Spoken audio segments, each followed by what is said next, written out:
కాకినాడలో యువత పోరు కార్యక్రమంపై ఏర్పాటు చేసిన సన్నాహక సమావేశంలో మాజీ మంత్రి కురసాల కన్నబాబు పాల్గొన్నారు. ఫీజు రియంబర్స్మెంట్ నిధులను కూటమి ప్రభుత్వం నిలిపివేసిందని మండిపడ్డారు. దీంతో కాలేజీల యాజమాన్యాలు విద్యార్థులపై తీవ్ర ఒత్తిడి పెడుతున్నాయని వెల్లడించారు. మెగా డిఎస్సి జాబ్ క్యాలెండర్ ఇప్పటివరకు ప్రకటించలేదన్నారు. కూటమి ప్రభుత్వంపై చేయబోతున్న పోరాటంలో పెద్ద ఎత్తున కార్యకర్తలు పాల్గొని విజయవంతం చేయాలని పిలుపునిచ్చారు కన్నబాబు.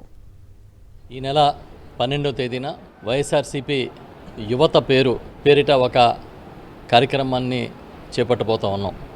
మా అధినాయకులు జగన్మోహన్ రెడ్డి గారి ఆదేశాల మేరకు ఈ రాష్ట్రంలో ప్రస్తుత రాష్ట్ర ప్రభుత్వం ఏరు దాటాక తెప్ప తగలేసే చందాన ప్రవర్తిస్తున్న తీరుని మేము ఎండగట్టాలని నిర్ణయించాం.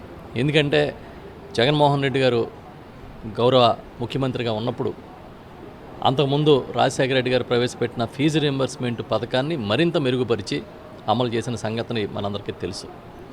కానీ ఈ రోజున తల్లుల ఖాతాలో వేసే ఆ ఫీజు రియంబర్స్మెంట్ మొత్తాన్ని ఆపేసి ఇవాళ వరకు నిధులు ఇవ్వక కాలేజీలకు వెళ్తే పిల్లల్నేమో కాలేజీ యాజమాన్యాలు బెదిరిస్తూ హాల్ టికెట్ ఇస్తారో లేదో తెలియదు, పరీక్షలు కూర్చొని ఇస్తారో తెలియదనే పరిస్థితిని క్రియేట్ చేసి వాళ్ళ మీద తీవ్రమైన ఒత్తిడి వచ్చేలా చేస్తూ ఉన్నారు.